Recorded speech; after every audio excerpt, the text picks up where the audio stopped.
Wala nang maraming paligoy-ligoy pa, diretso sa punto na. Maiksi lang ang komentaryo, pero diretso sa punto. Maraming kuro-kuro, may tiwali, may totoo. Dito, sa Puntong Diretso Tayo. Punto Diretso. Mga kabunyog, mga kababayan, punto diretso tayo. Ala, may basbas na pala ni PBBM ang pag-cooperate sa ICC. Ito lalo na naman itong mga laiti sa galit ang mga DDS. Yun palang huling sinabi ni Boying Rimulya na magko-cooperate na sa ICC ang Pilipinas, tutulungan na nito. Tutulungan na ng gobyerno ng Pilipinas ang mga testigo laban kay Duterte sa ICC. Yung pagbiyahe ng mga testigong ito, punta ng ICC, yung protection sa kanila, ibibigay na ng gobyerno ng Pilipinas. Tutulungan sa ilalim ng Witness Protection Program. Nung binanggit yan ni Secretary of Justice Boying Rimulya noong isang araw, marami na nga ang nag-react dyan. Marami nang nag-react. Kasi iba yan kaysa nung dati. Dati kasi ang sinasabi lagi nila Secretary Boying Rimulya at sa kanang gobyerno, kahit si PBBM ang laging sinasabi, we will not in any way cooperate with the ICC. So, we will not cooperate in any way o sa anumang paraan sa ICC. Pero ito tutulungan, poproteksyonan, bibigyan ng tulong ang mga testigo laban kay Duterte, yung mga testigo sa ICC, ibang klase na yan. Nagko-cooperate ka na yan sa ICC.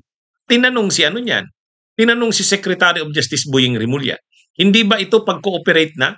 O inamin niya naman na pag-cooperate na ito, syempre. Bagamat sa ganung level lang, hindi naman daw ibig sabihin babalik na ang Pilipinas sa pagiging member ng ICC. Pero ganun na nga, pag-cooperate itong pagtulong sa mga testigo. Kaya marami na naman ang nag-react na mga DDS dyan. Ngayon, ito namang ang isa pang tanong, alam ba ni PBBM yan? Ang ginagawa na yan ni Boying Rimulya. May basbas ba yan? O ngayon na naman. Ang isa na namang balita, may basbas ni PBBM. At yan ay kinumpirma ni Malacanang spokesperson o tagapagsalita ng palasyo na si Yusek Claire Castro na may basbas nga ni PBBM.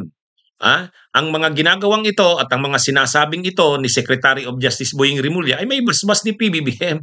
So talagang ang policy na ng gobyerno ay tumulong. Sabi nga ni Yusek Claire Castro, maaaring indirect na cooperation yan, pero cooperation na rin yan. Ang sabi lang ni Yusek Claire Castro, ginagawa daw yan ng gobyerno para matulungan ang mga biktima.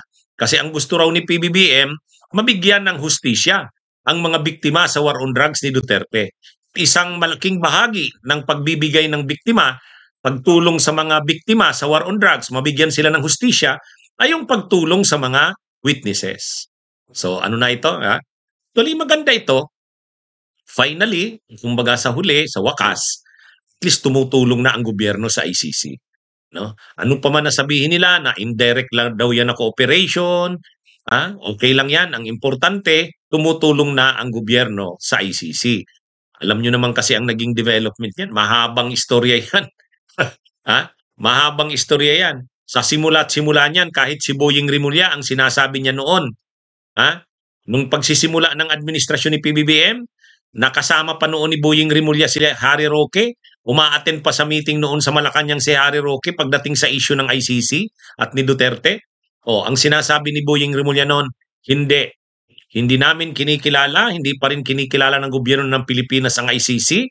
At kapag may dumating na mga investigators ng ICC, pagbaba pa lang nila sa airport, papabalikin na sila sa kanilang bansang pinanggalingan sa the Netherlands. So yun, yan ang mga unang binitiwan ni Boying Rimulya.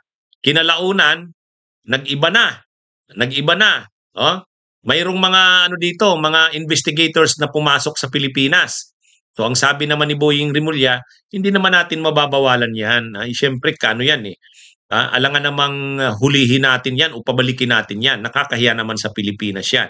Pero hindi pa rin magko-cooperate ang gobyerno sa ICC. Kasi ano yan. Pero pagdating sa investigation, bahala na ang ICC kung paano sila mag-investigate. Basta hindi magko-cooperate ang gobyerno. Ayun. Kinalauna naman, ang sabi naman ni Boying Rimulya o pati si PBBM na nagsasabi na si Executive Secretary Lucas Bersamin, makikipag-cooperate ang gobyerno kapag lumabas ang warrant of arrest pero sa Interpol, hindi sa ICC. Yan naman, no? Nagbago na. Kinalaunan, ayan na nga, lumabas na ang arrest warrant. Inaresto na si Duterte at tinurn over na sa ICC. Yun, nangyari na yun. Ngayon na naman, may bago na namang development.